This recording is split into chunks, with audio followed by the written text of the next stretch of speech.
Pattaya City Expats Club is a non-profit social organisation and our speakers are volunteers. The club as such assumes no responsibility or liability for the professional reputation of or the quality of services provided by the speaker today.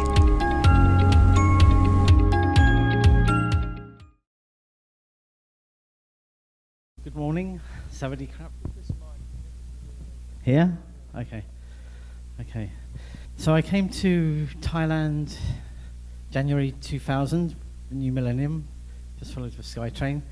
And I came here with a project, which was Butterfly Man, which at that point was a dream, but it became real within about a year. So just to create some sort of context, I moved to London when I was 18 and soon picked up a camera and became a filmmaker. No training, but just went traveling overland across Europe with a camera, set up little scenes and improvised, and it felt like that was where I wanted to go with my life. So my first 60mm film, Virtues of Nature, was a fairy tale, and I had no idea how to make a film or how much was going to be involved in it. And as I say, it was because I was so innocent that I actually managed to make this film. If I'd known what I know now, I probably would never have begun such an enterprise.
Virtues of Nature was the result of me coming back from hitchhiking across Europe with a little Super 8 camera, and my friend Anne-Katrina, the lady with the red hair, starting her makeup course in London. And I said, I'd like you to be my first film. And she said yes, but I think she didn't believe that I'd ever get one made. So right through that winter, I had my little group of people making models for sets for this fairy tale. Amazingly, around April, and she was going to go back in June to Denmark, a local kind of council project asked me about the people involved, and they're all young people, under 23, 24, and I managed to get some funding just by pure chance, and I never knew where the money was going to come from. So by May, we were actually in this school in Chelsea. We had the top floor, and we were building a fairy tale kingdom, which is not really the best idea for your first film. Normally we just shoot on the streets or wherever. The film got made in 9 days, and that was my first short film. As I say, it was 6 years where people were asking me at parties, what's your next project and everything like that.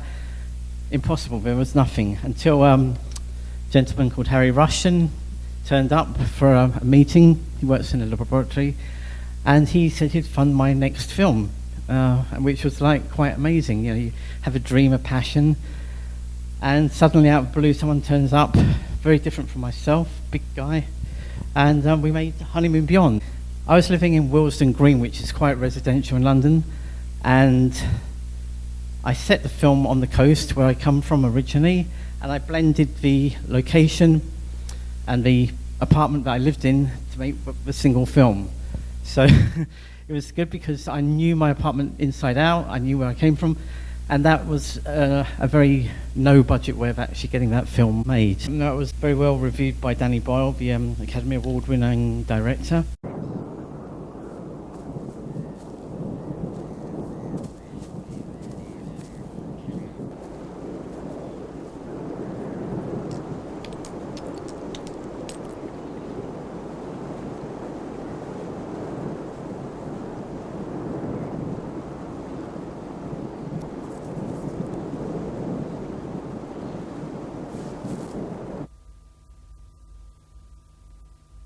They call people like us cowards. Let them. I've never committed myself to anyone before. Marriage scares me to death.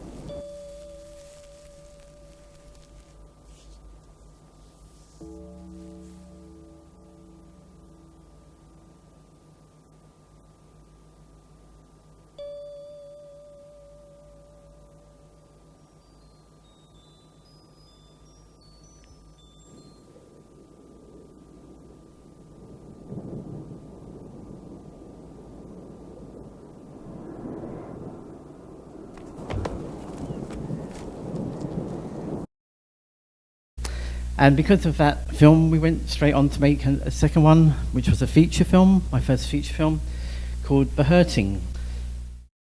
iPhone guys, you don't sound bad yourself. Yeah, well, I'm not interested. I think you're a greasy little toe rag. You're a fucking pervert. Aye, we're getting somewhere now. What do you mean? All that pent-up anger. And those little prejudices creeping out the closets. What must you think I look like?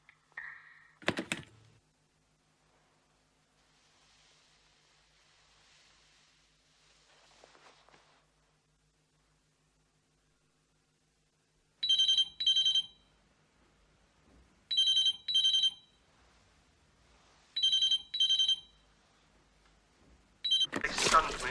Wake up, cunts! What, they come and piss over me? Some greasy little toe rag? I got all dressed up to come over and do the nasty. Kicked me. Then I bet you've never had a man before. did it. Two of them were just losers, but the third was mean. I never believed in evil before. That really hurt. Damn him! Hey, pal. Got a minute?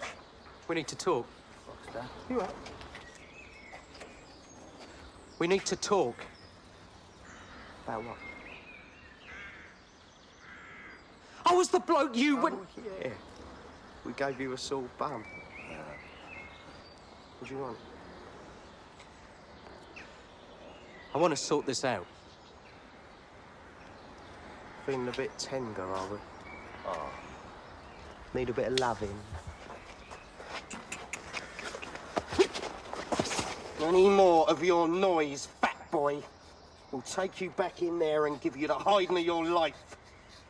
Take a walk and keep clear. Keep clear, get the message! As you can see, that was the completely opposite. Honeymoon Beyond was very almost like, I suppose, idealised love, you know, that sort of thing, dreamlike. Whereas The Herting was very gritty realism, from one extreme to the other. The next one is Butterfly Man, the film, which I made in Thailand. I came by myself and carried on travelling.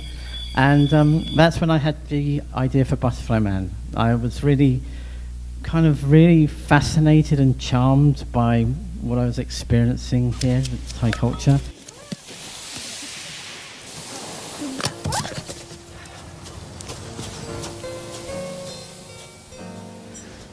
I'm really sorry. Was that your dinner? Sorry. Here. My you have small money. No, I haven't. It's okay. My pen Rai. You speak Thai. Oh, you know, just phrasebook stuff, you know. My pen Rai, no problem. Isn't that the first thing you learn when you get here?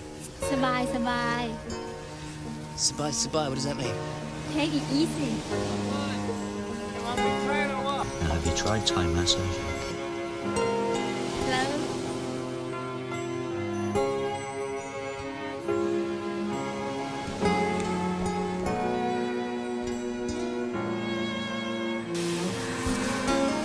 Are you Butterfly Man? What's Butterfly Man? Someone who go from lady to lady to lady.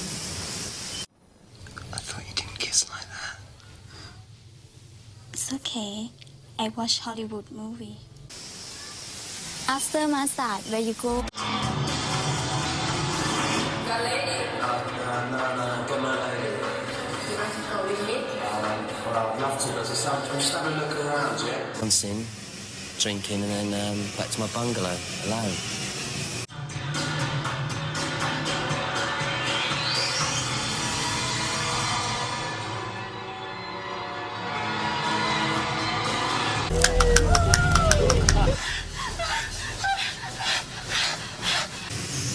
No problem. You're on holiday. Pinocchio.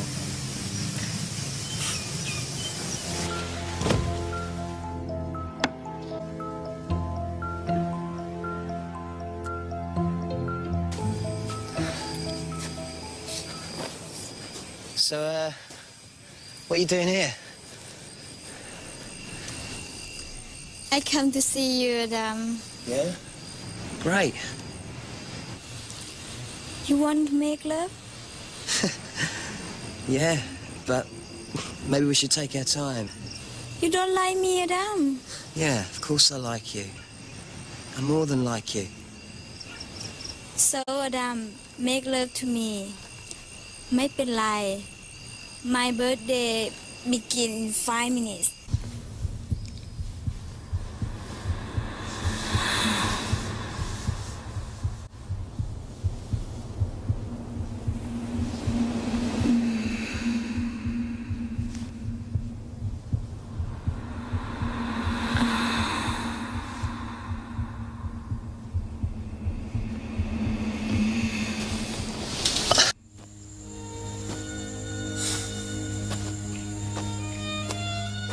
I want to apologise to her. You're right. I am a butterfly.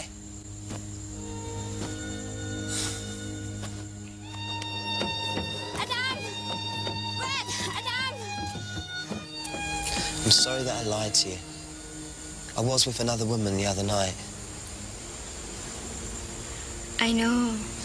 Can I make things good again? No. Better we finish now.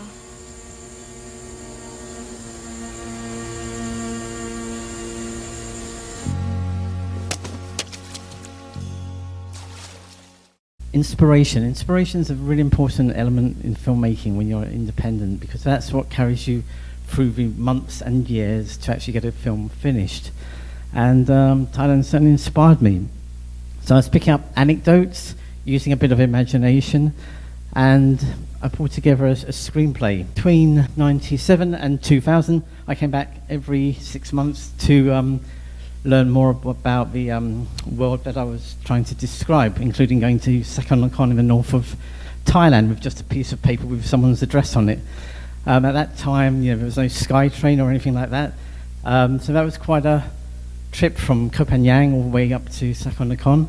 But I was greeted in the village. Only one person spoke English, and I explained to him that I was making a film, and the end of the story should be in an Isan village. And so I was made very welcome, and I came back a few more times. And in London, a friend of mine, Tom, well, I didn't really know him very well, but he said, "Where are you going for Christmas?" I said, "Back to Bangkok. I'm making a film." He goes, "You know, I'm half Thai." Well, I didn't know he was half Thai at all. But Tom Waller became the producer, and he got some money together, private money. It wasn't a lot, but it was enough for us to come back in 2000 and start work on the film. In fact, I wanted the film to be very authentic, so I had to really be here to actually feel the details and get very close to my material. If I'd just been a director from London who flew in for 4 weeks and then flew back again, it would be a very different film, kind of like a tourist interpretation. But hopefully, if you see the film, you can feel that it's a bit more closer to reality than that. Anyway, Tom came out 2001 with the money, and we were committed to shooting. The only problem was we didn't have the girl, M. And I'd been looking for the girl for like 2 years, something like that, and looking for any actress, or anyone actually, who could speak English.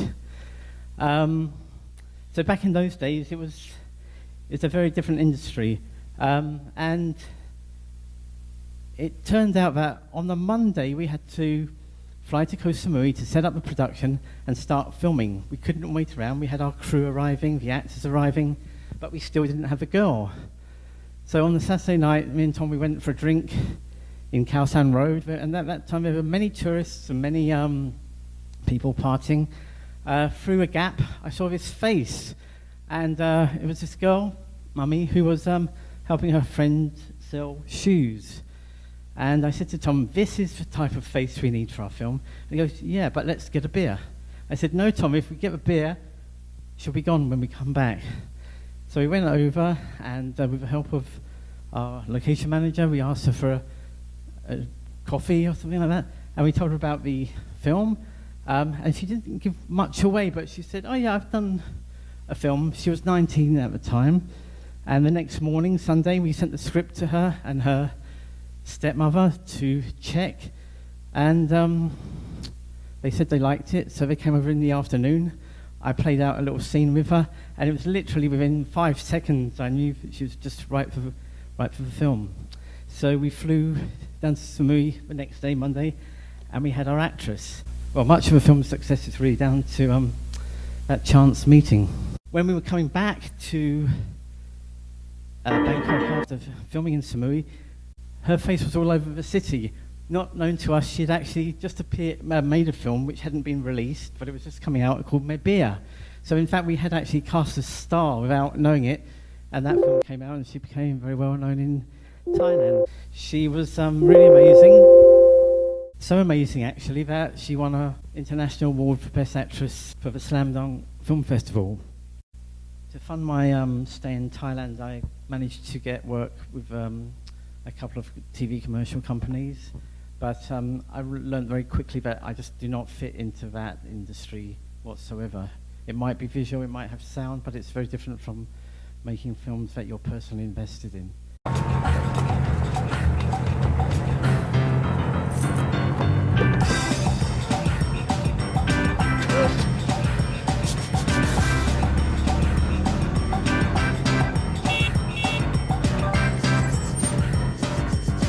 ถึงจะยุ่งแค่ไหนก็สะดวกทุกที่ด้วยแอนลีน UHT ที่มีแคลเซียมสูงช่วยให้กระดูกแข็งแรงแอนลีน UHT และแอนลีนโก UHT นมแคลเซียมสูงคล่องมันเนย As I say, that was my first job in Thailand, paid job, a commercial, and for me it kind of didn't exactly disgust me, but it kind of felt so wrong because it's not me, my style at all. I was very good at getting the thing shot, but when they'd finished with the sound, you know, the cheesy voiceover and the ping ping ping music and the colours, I just didn't really recognise what I'd made.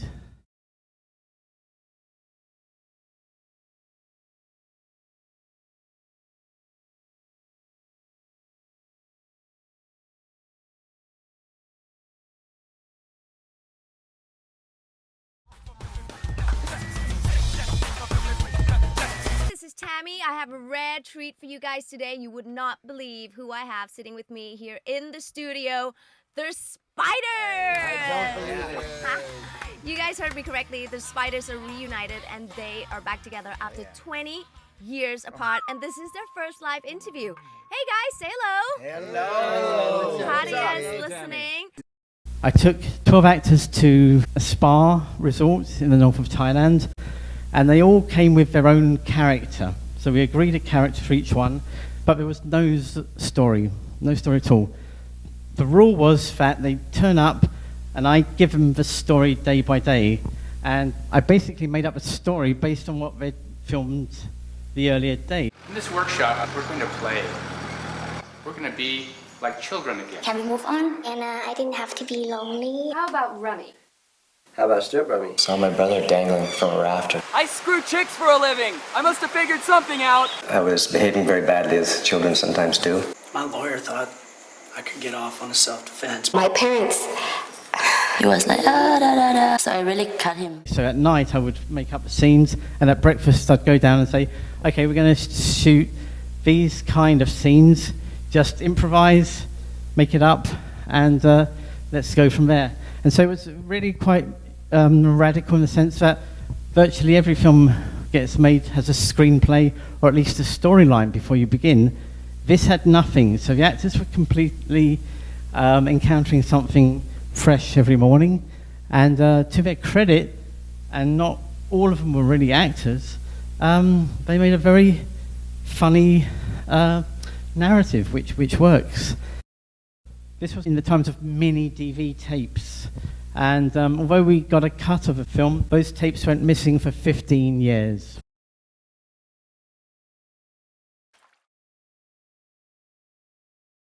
Very nice, Bill. But remember, your life's in a suitcase and you've got to get to the airport urgently, okay? So just try it one more time, okay? All right. Okay, good. Yeah, one more time. I do workshops every Sunday for probably the last 20 years in screen acting to cultivate local talent. You have some stories, I can see it. I hate my mother. When Dad had his back.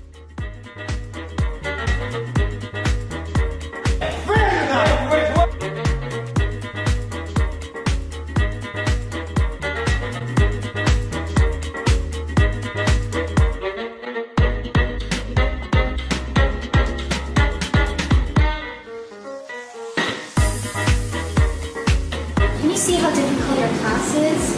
I always get an A for everything, okay? And I'm only gonna get a C for your class.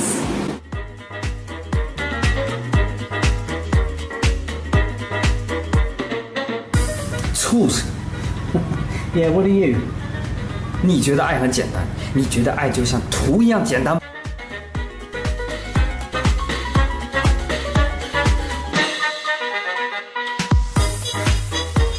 If you tell police where we stay, your friend die.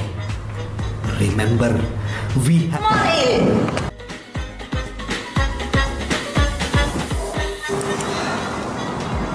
How you feeling, darling? Where you going? Where you going, huh?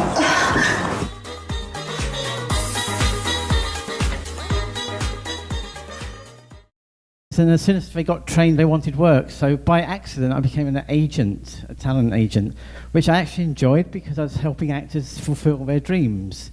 And one of the best examples was Crystal. Usually, it's always been a matter of being invited for an audition, going to a casting office, and then being shortlisted for a callback or not. In this case, which was 2010, she wasn't going to be flying to LA for any audition with Universal Studios. So I asked them if I could just tape her, and the scene she's playing is a scene that actually appears in the film. So they get a very good idea of how she corresponds to the role. Forgive my exuberance. You're excused.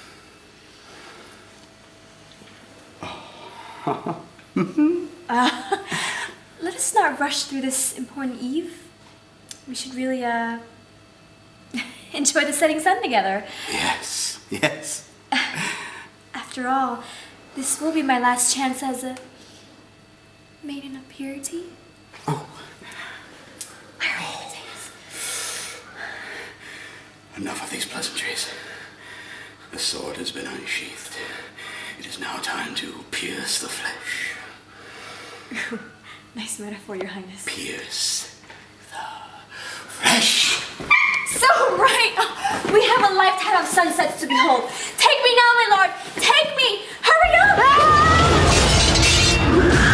That clip of Crystal with Jeffrey, I shot that in someone's living room. It took me about 5 minutes to do.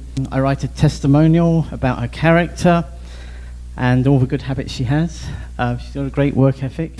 And at 25, she got cast in Scorpion King, which was shooting here, as the lead role, and now she works in Hollywood. So that was a real success and couldn't happen to a nicer woman.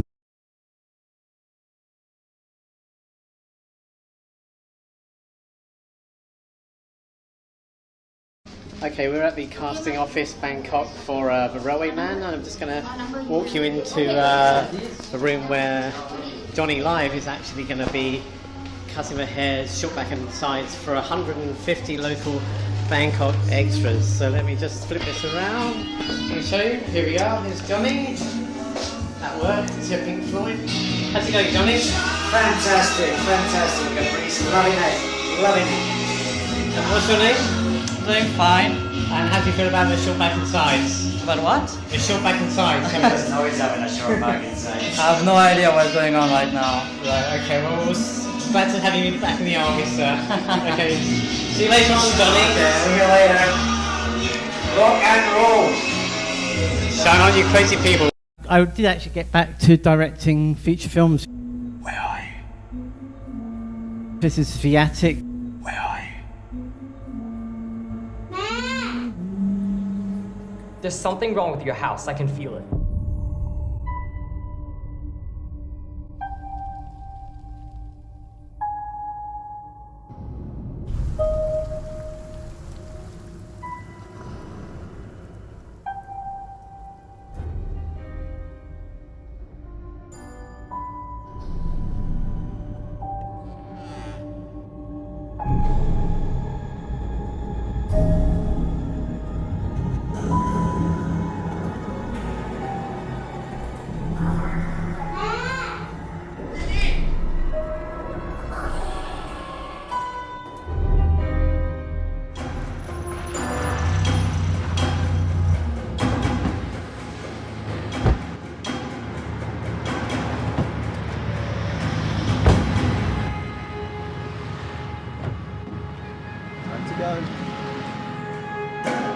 Did she have any mental problem? No.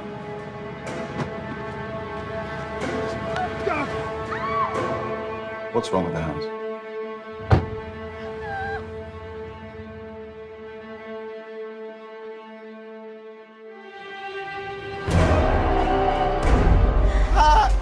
Help me! Tom, please!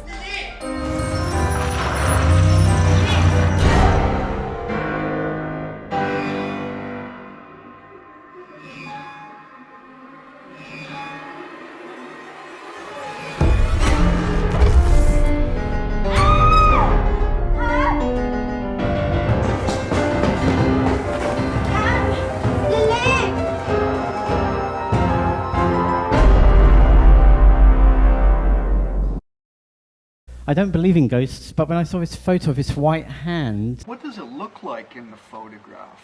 It's a right hand, but it's unnaturally illuminated. And as I say, I don't believe in ghosts, so that really kind of attracted me to investigating the project. As a veteran photographer, Eric, have you ever seen this kind of effect turn up before? Not exactly like this, no. And how do you account for it yourself? Do you have any insights into that? Well, I think we could recreate the photo and the situation that we were in on that day. Good idea. No, all right. genuine critters are going to come out now. This is a photographer. He believed that he could reconstruct the scene and get that white hand. Let's turn that phone light on. So about here. And here's my left hand. And the left hand has a gold ring. Mm-hmm. So the gold, I assume the gold ring would be, you can flash now.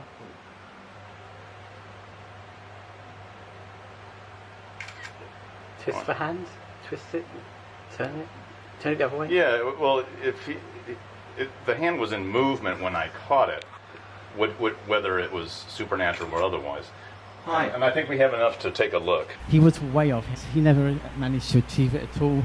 It would have been this one. So the mystery remains, where did that white hand come from? That was actually shot at Check-in 99, and I don't know how many of you have ever been to Check-in 99, but it's closed now. But it was a night spot which went all the way back to the 1950s under different names at the kind of birth of nightlife in Bangkok. And it sustained itself over 60 years.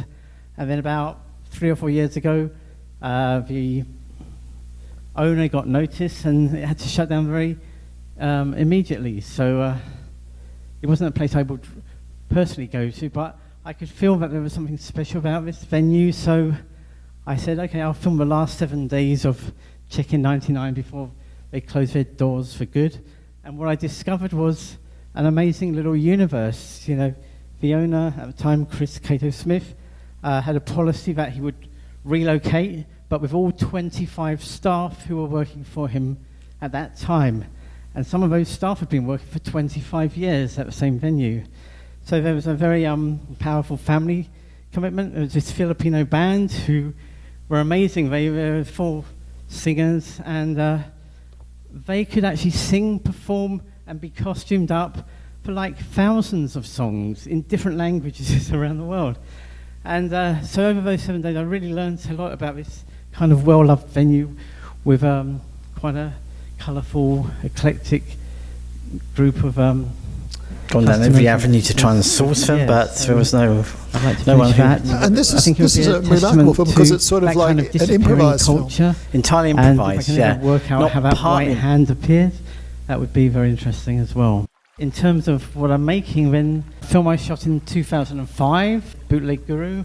It's all been shot, I'm not shooting anything else, so I'll be raising money to finish that. I don't know where the tapes went to, but they ended up at the camera assistants, and he only recovered them 4 months ago at Christmas when he was moving apartment, but they were there for years. I just want to cut that together again and get that film completed, just because it was very much different from anything else I've known. How about if I suggest that if anyone would like to ask any questions now while we're waiting, call for Q&A. Please ask away, and that should cover the gap. Hello. If a group of people wanted to make a short film, like 20 minutes, and wanted to hire a film crew from Bangkok to do the filming and the audio, do you have any idea how much that would cost? Okay, so before I get to the cost, let me see if I can help you set it up. Okay. Forget a film crew, find a filmmaker who's passionate and has a little bit of experience, because all this thing about lighting, loads of lights and big crews is a nonsense. Even when I go back to that first commercial I made 20 years ago, I said to the producer, why have we got all these guys running around with this and that? And I said, I don't need any of that, I just need the camera and I'll take care of things. And she goes, because we've got to put on the show for the client, because the client's spending a lot of money. So first of all, I think the important thing is to actually find the right person to carry the project through. Okay, say you had a director. Yeah, that was director, part of your yeah. group. Yeah. But you had to just get people down from Bangkok to do like a professional job. Yes, you might need about 6 what we call heads of department, and they'll know guys or women who will come with them and do that for you at the price that you can afford. And I always say that cap your budget. Don't let someone just let those costs spiral out of reality. You just have to say, I've got this amount, and I want the film made and finished for this amount, and no more. And that way, you'll find out who's prepared to work for that or not. And if the idea is good, then usually people will come on board for nothing. If it's just 2 days' work, most people can spare that time. And then everyone's looking for an interesting project because there's so much rubbish around. So if you have an idea and you want to shoot it down here, then maybe go onto the Facebook page or something like Bangkok Filmmakers and put a little simple post out saying, I've got 10,000 baht, I want to make something. Anyone want to have a conversation? Start that way and take your time. Don't just choose the first person who answers. Find the person who you feel connects with the content and with you, and start small, and it might have to go a little bit bigger. And in your concept of a project, that's equally important. Don't have chases with police cars or guns or anything like that.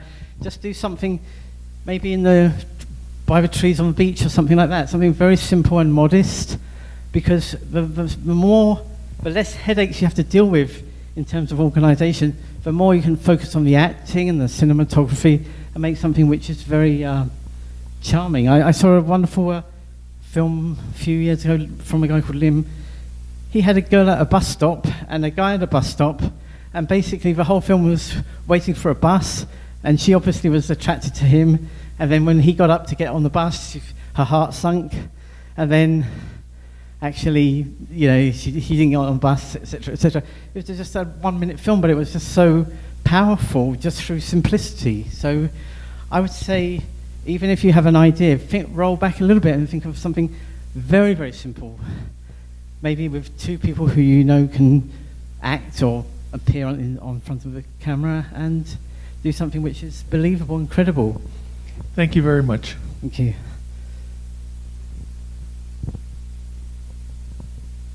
Well said indeed, Kaprice. Yeah, Kaprice is a fantastic guy, by the way, because I spent a lot of time on his acting workshops and very, very talented. But what I would like to know, Kaprice, is whether you are optimistic or pessimistic about the future of the Thai film industry. Well, again, it's a multi-layered question.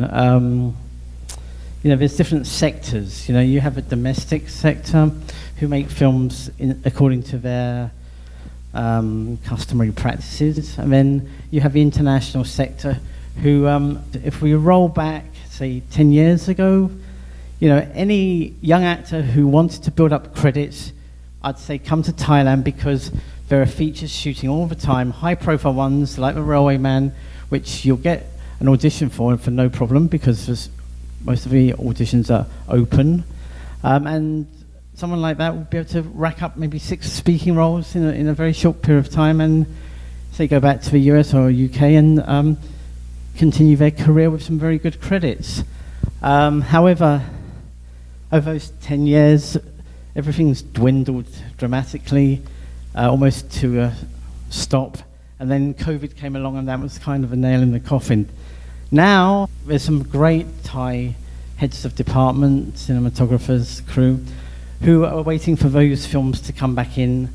As I say, Netflix and various other competitors of Netflix are coming to shoot films or series. And there's a new wave of more internationally orientated filmmakers, Thai filmmakers, who are developing. And one example of a TV series recently, Bad Genius. That is actually a very credible production, and this is a completely Thai production by filmmakers who want to make something more in tune with international audiences. So I'd say, in terms of Thais making Thai films and TV series, Thai filmmakers are much more sophisticated, much more interested in screenplays, understanding them, analysing them, improving them, and now you're going to be getting much better films from the filmmakers who are emerging. Please, thank you very much. Could you give us some idea today of the challenges of making movies in Thailand? Okay, well, the movie industry and making films is multifaceted. Before 2000, the only films that came to Thailand were big studio productions from Fox, like The Beach, Oliver Stone, whatever, which had like crews of over 100 and big budgets. My production had 12 people on it, and they had no idea how I could possibly make a film with 12 people. So the idea of indie was kind of launched. And anyway, they still sent down their 2 members of staff to make sure that I conformed to the script that I'd submitted. They didn't want me to do anything which would compromise the culture or anything. And because these 2 people came down, they had nothing to do, so they actually ended up helping us make props. And because of that situation, the Thai Film Board actually changed their rules, and they incorporated the concept of an indie film and made things a lot easier for young filmmakers or filmmakers on a small budget to get films made here. Now, I think Netflix is the kind of place where most people go to try and get financing. They're actually inviting content, which in all my life I've never had anyone ask me to give content. It's always me fighting to get a film made. So there is quite a big change of landscape. Of course, Netflix are doing series and a kind of type of film. It doesn't cover everything, but that's one of the aspects of that, I think. Okay. Sure. Do you currently have anything on Netflix right now? We could, because I look at Netflix. Okay, I'm actually preparing a series with a producer who's based in Cambodia. He's relocating here. But they have webinars online on YouTube, and they actually spell out how you can actually submit your storylines and everything. Again, that's quite a revolution. When I've been trying to get films made, you're trying to figure out what the producer of a funding organisation wants. You get rejected, you don't get much feedback. But Netflix are really very good, and they support the process of actually getting the best possible product made. You might not like all their films and series, but that's what we're doing. We've just set up Netflix Thailand. So there's an office here in Bangkok, and the reason for that was there have been 2 productions from Thailand, which was funded out of Singapore, Stranded and Bangkok Breaking, and both were like complete flops. So now we've set up an office here in Thailand, so hopefully the Thai productions that get made will be closer to Thai culture and much more relevant and successful. Another question?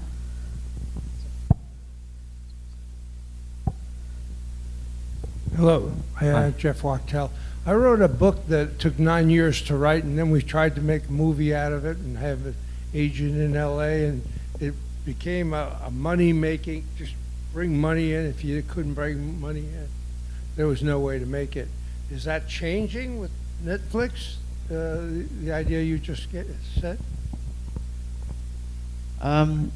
Well, recoupment of investment on a film has always been quite a difficult and obscure kind of formula, in a sense.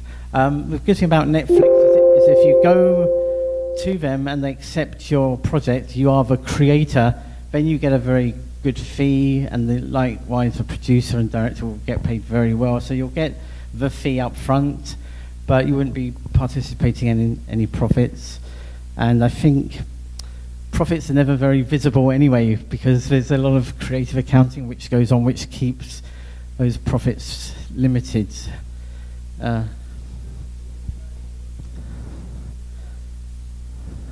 Sure.